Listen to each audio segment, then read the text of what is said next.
700 किसानों की मौत का आज तक न हुआ इंसाफ।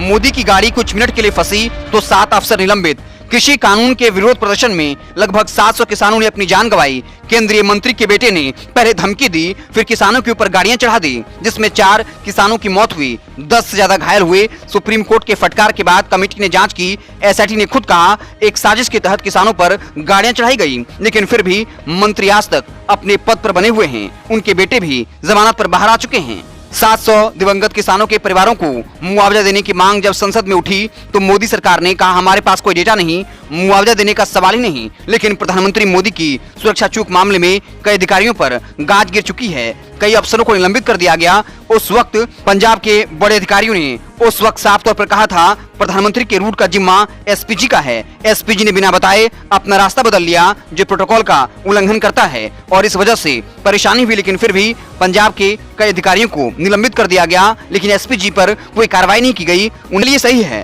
प्रधानमंत्री की सुरक्षा में चूक नहीं होनी चाहिए थी। लेकिन सवाल है 700 दिवंगत किसानों को न्याय कब मिलेगा? क्या उनके परिवार मुआवजा पाने के हकदार नहीं? पीएम मोदी ने बाद में कृषि कानून को वापस ले लिया था, मगर वह कानून गलत अगर नहीं था तो वापस क्यों लिया? आपको पूरा मामला बताते हैं। प्रधानमंत्री मोदी की पंजाब यात्रा के दौरान सुरक्षा चूक के मामले में 7 पुलिस अधिकारियों को निलंबित कर दिया गया। इनमें फिरोजपुर जिले के तत्कालीन पुलिस अधीक्षक और 2 डीएसपी रैंक के अधिकारी शामिल हैं। मामला पिछले साल 5 जनवरी का है, जब प्रधानमंत्री मोदी विधानसभा चुनावों के लिए एक रैली में भाग लेने के लिए पंजाब में थे। किसानों के विरोध प्रदर्शन की वजह से पीएम का काफिला एक फ्लाईओवर पर करीब 20 मिनट तक फंसा रहा। प्रधानमंत्री के आने से पहले फिरोजपुर को जाने वाली सड़कों को किसान संगठनों ने बंद कर दिया था। प्रधानमंत्री को तब पंजाब के फिरोजपुर में एक चुनावी रैली को संबोधित करना था, लेकिन मोदी कार्यक्रम स्थल तक नहीं पहुंच सके थे और इस वजह से रैली को रद्द कर दिया गया था। प्रधानमंत्री का काफिला 15 से 20 मिनट तक एक फ्लाईओवर पर रुका रहा, क्योंकि कुछ प्रदर्शनकारियों ने फ्लाईओवर पर जाम लगा दिया था। केंद्र सरकार ने कहा था यह प्रधानमंत्री की सुरक्षा में बहुत बड़ी चूक है। तब तत्कालीन मुख्यमंत्री चरणजीत सिंह चन्नी की सरकार, जिन्होंने 3 महीने पहले ही पदभार ग्रहण किया था, चन्नी पर किसानों के विरोध के बारे में खुफिया जानकारी के बावजूद वैकल्पिक मार्ग नहीं बनाने का आरोप लगाया गया था।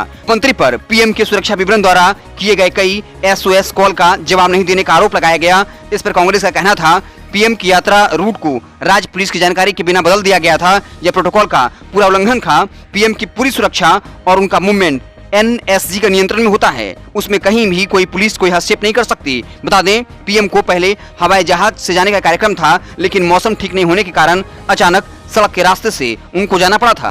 क्या किसान न्याय के हकदार नहीं? 3 कृषि कानूनों के खिलाफ किसान आंदोलन के दरमियान 700 से ज्यादा किसानों की मौत का दावा किसान नेताओं द्वारा किया जाता है। वहीं मृतक के परिजनों के लिए किसान नेताओं ने वित्तीय सहायता की मांग की थी। संसद में विपक्षी सांसदों ने भी इस मुद्दे को उठाया था। लोकसभा में सरकार से पूछा गया था क्या सरकार के पास कोई ऐसा डेटा है कितने किसानों की आंदोलन के दौरान मौत हुई है और सरकार मारे गए किसानों को क्या कोई मुआवजा देगी? पर केंद्र सरकार ने कहा था इस बारे में उनके पास कोई डेटा नहीं। इस सवाल के लिखित जवाब में कृषि मंत्री नरेंद्र सिंह तोमर ने कहा था कृषि मंत्रालय के पास किसान आंदोलन की वजह से कितने किसानों की मौत हुई इसका कोई रिकॉर्ड नहीं है। ऐसे में मृतक किसानों को वित्तीय सहायता देने का कोई सवाल ही नहीं उठता है।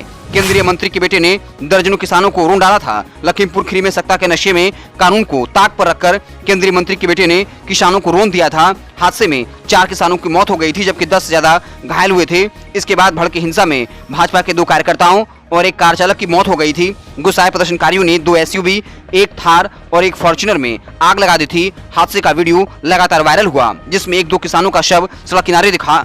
सुप्रीम कोर्ट ने मामले में संज्ञान लिया। कोर्ट ने यूपी सरकार को लताड़ लगाई और पूछा किस तरह मामले की जांच हो रही है। जांच की निगरानी के लिए सुप्रीम कोर्ट ने पंजाब और हरियाणा उच्च न्यायालय से रिटायर्ड न्यायाधीश राकेश कुमार जैन को नियुक्त किया। सुप्रीम कोर्ट ने SIT का पुनर्गठन किया। लखीमपुरी कांड की जांच के लिए पुलिस और SIT में 3 IPS अधिकारियों को शामिल किया गया था। लंबे वक्त के बाद इस हाई प्रोफाइल केस में SIT ने एक रिपोर्ट जारी की। SIT ने कहा था तिकुनिया कांड का कोई हादसा नहीं था, बल्कि सोची समझी साजिश थी।